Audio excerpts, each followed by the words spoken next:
community research is outside the scope of the PBRF, we understand the importance of this work at Raukawa. So that's saying that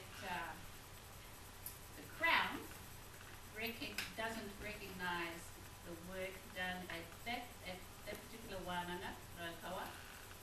It's deemed to be community research. E hari te, what were those kids before? Something research? Excellence in research. It's not recognised. Therefore, they're having lots of, there's currently a claim into the Waitangi Tribunal. And that's the Y2258 Whakatipu Mātauranga claim. I went to Hui last week on that. And basically it's a redress of not recognising Iwian Hapu studies and marae studies as academic research.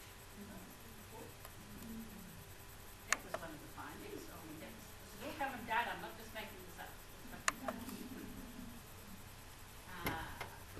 And then you can see wānanga, very local, non-Māori favourites, not addressing Māori needs, some effective initiatives, though not enough is done concerning Māori. Relates back to my statement here. Evidence reveals that a major cause of the tension, and this is the big thing, major cause of the tension between the Crown and Wānanga stems from Western domination. Really? Really? No, just to make sure I'm reading that properly. And wow, it's followed up with a whole string of references. Terrific. Bodies of knowledge. And here's a little snapshot in time that shows us some of the initiatives, social, political and cultural history of Māori education. Now we did this in year 1. We did this in year 2. We had a look at these timelines. We did that. It's a history. That's what I'm saying in the data. Factual stuff. Now the next few slides are intended to provide you just a quick overview. You're just going to glance, I know you can't read them. It's a snapshot of the social, political, cultural context of Māori education. And this information was compiled in our first year and our second year. Yeah? Okay, fasten your seatbelts. 1860 to 1840, I'm going to read the lot, right down to information that was that big. I couldn't put it all on the same slide. So we have 3 slides here. You can read it. You can read it. You don't have to read it. It's just saying this is the evidence. And there are things in there that need further elaboration too, but you've touched on it. Evidence shows. Now the list was about out this way. It came off the wall. True. And then there's a third one there. So a quick overview, snapshot in time. History says. Now those points look to legitimise, talk about the legitimacy of wānanga rangahau. And it stems from the history. You know, what was in the history that led towards this. That's all it's saying. I've been very impartial, not biased, at this stage. So the second finding, yes, second finding, what legitimacy of Whakatipu Mātauranga means for Māori and Pākehā. So if this is the history, and the legitimacy is what the data is saying, so what? Who cares?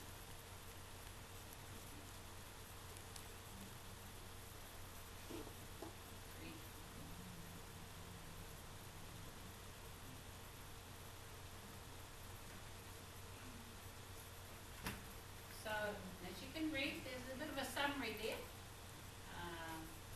And the key one is that the catch cry is Māori management and Māori matters. That's what the evidence is saying.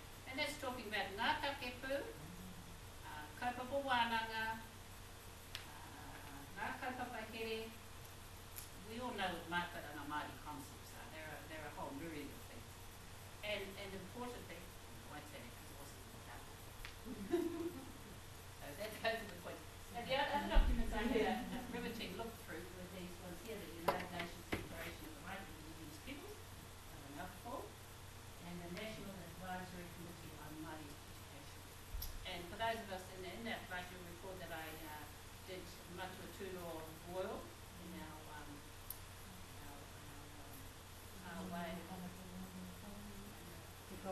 Railway Manuka, and I got a lot of information off him at that time about this NACECM committee that he was on. Now, there's a bit of information here. The state education system is not encouraged, right? Several bodies of knowledge identified the Treaty of Waitangi, Te Tiriti o Waitangi, as being being a contentious issue for the treaty partners for 174 years. Hey, this is what the evidence is saying. For that reason, and we know this, and it's not my intention to labour on it, it's just to say here it is. That research shows that the right to equity that wānanga are demanding, have a look at all the material, relates to the treaty, and through the treaty, the right to equity in education, health, housing, and other areas. So don't get depressed about it, it's not about that. Just relax, just breathe. Yeah, it was interesting, but we'll get to the end of it, and then I'll show you the concluding points. Now, this dialogue between analysis and synthesis is halfway ahead. What does that mean? What are we talking about here, Maria? Well, let me just tell you a tale about this one. In this pulling out of information from the data, the data Pākehā Māori MOE Wānanga TEC NTQA, the ones that I was looking at, they were actually alluding to the need for collaborative biculturalism and the use of capable Māori approaches were recommended in their findings.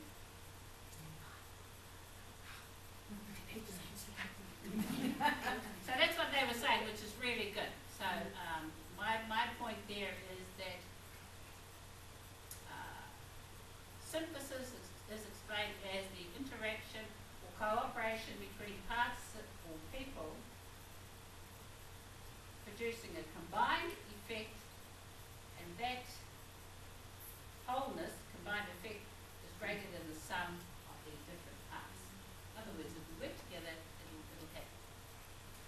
That's what the evidence was saying. Collaboration and more commitment by the Crown toward the mind. Interesting. One people, one mind. There was another thing. Concluding points.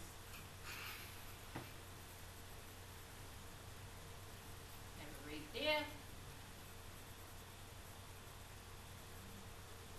Okay, I wanted to make a comment about the natural occurring bias takes place.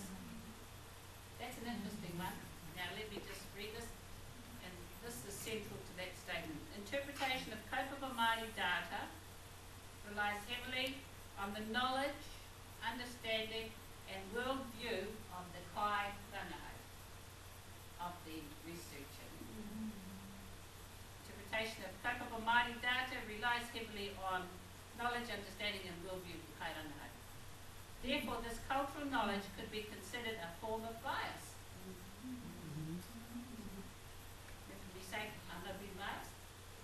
It's natural. And it could impact on how the kai rangahau engages in the analysis of the data. Now, difficulty arose, in my case when I was doing this, when trying to allow the data to speak for itself and not bring my ideas and arguments into the I think I did pretty well in that in the report, because it was really hard. And, and that's the value of kai rangahau who are able to look at it. And okay, so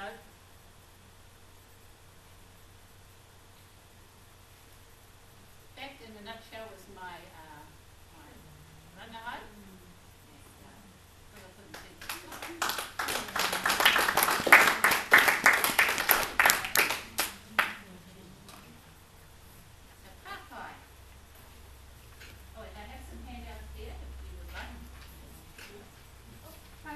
So, while Maria was standing up there and sharing your report, how do you think this rangahau impacts upon principle-based learning? How does it impact on principal-based learning? I wrote some notes down here. How can it be, if I reshape that question, how can it be implemented in the classes and how does it affect practical application? Yep, put out. Oh, hugely, because as I probably alluded, I thought I alluded to during the corridor, it impacts on how, on the information that we can give to our students, being aware of these things. Particularly for me and my, when students come, they've got no PUTIA, that PBRF one is a big one at the moment where I'm working, and they're looking to come to that particular place to study, but because there's no funding, we can't offer them other sort of, Isn't the funding for staff? it's for the production of the rangaho within the one and for students and stuff. So, yeah, how does it affect? That way, it impacts on them in that way. Remembering I'm working with master students and year 3 students, so they're often talking about that, so it's relevant in my job. Also, I think just being aware of these sorts of things and information sharing in class. Since doing the rangaho, I've actually been talking a lot more about it in my classes, which was very rewarding for me. I took it on because I didn't know much about it. I had heard about it, but I went down this track because I was interested in coping. And so it does affect me. Plus I attend a lot of hui where we're talking about these strategies. And we talk to work toward that collaboration. Because we're not a lone island at the end of the day, That's why I wanted to make stance at the beginning. I'm proud of who I am. Chrissy. I'd just like to commend you on that it's absolutely brilliant, and I've just finished doing one of these papers I'm doing at Leslie at the moment that is looking at an issue in Māori education and society, one about culturally appropriate pedagogies in the classroom. And what you're talking about just makes so much sense, because in the Rangaho Library, it's been like 17 years since the government had their first Māori strategy to improve outcomes. Nothing is happening. They have all these big flash strategies coming out. And there are little bits happening, but why is it taking so long? It can be really frustrating. I was in a hui just on Thursday with Elwana and with Watu Whakarangi and the chairperson of the Mana Whakahaere and the Tumuaki, and we were talking about the PBRF claim, and there was that cry. Now I can be biased, I'm British. There was that claim that Maria, we have been doing this for 174 years. We will continue. So the message there is the perseverance is really important. Otherwise it won't change. Can I just touch on one of your areas in the law-based studies about my recognition from the law-based studies? So, The generation of the rangaho. yeah, I know. So if in any other education system that you're doing research or you're bringing in marae, because automatically comes with whakapapa and things like that, why that's recognised? Well, That's even recognised at the Waitaki Tribunal. So I'm just sort of putting it out there. This is from Sorry. Janice Shiner. Anybody know Janice Shiner, the chief executive, and it's addressed to our Tumuaki at that time. Watu Whakarangi. And I read out that particular statement because I'm writing in regards to PBRF and the issues raised by Rokawa, etc. While community research, and that's what they're deeming, whānau, hapu, rangaho is community. And we are a community, we're proud of that. But we don't get funding because of that. While community research is outside the scope of the PBRF, we understand the importance of the work of Rangaho. Yeah. So, I know it's but interesting that the rangaho came up with that. Maria, from your research Right? and from your investigation and what you've concluded, have you got steps going forward or how you're going to use this to better, for the betterment of Wānanga, Māori, iwi kapu. Have you got steps going forward? That's the implementation question. So we do from here. What are you going to do with your Rauaho findings? Oh, I'm going to present them at our one. And have a with quick the, review. so does your Rauaho, do your Yes. findings come up with clear steps going forward? Identify some clear recommendations going forward. Yes, I had on the slides there only about 4, but there were about 8 in the report, and I elaborated on where to link the concluding points. I only read out I only put up there the collaborative one that, but yeah. There's definitely a life after the Rauaho. It's too valuable to just put aside and disregard, because it impacts on our jobs. It impacts on what we adhere to profess to do in our mahi. And also, just a little aside, and I don't know whether to do that, but I'm hoping I intend to go to Winhead next and profess something like that over there. Awesome. And when you as well. So it definitely has a life after, which was why it was important to choose one that I was passionate about. Most definitely. Okay, no other papai? Thank you.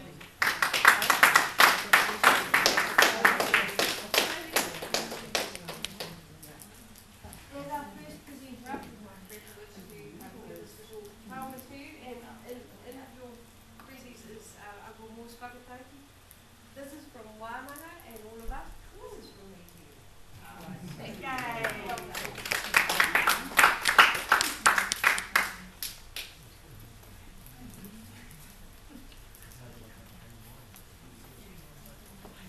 Oh my God, what a fantastic presentation. Thank you, Maria, for your inspiring, influential, and thought-provoking presentation. So come on, let's give her another round. I love your little gems of Tudor-ism. All will be revealed. They're very Uncle Tudor-ish. And I also love, having known Maria personally, Uncle Tudor as well, you can see the little gems coming through. But I also like how you use the catch cry Māori management of Māori matters. That's what they're saying. Yet we do that well, but we're not recognised for it. So I applaud your presentation. Tēnā koe, Maria. Now, if we could all, once again, kindly vacate the room so that our next presenter can set up their presentation. And take time to have a cup of tea, catch your breath.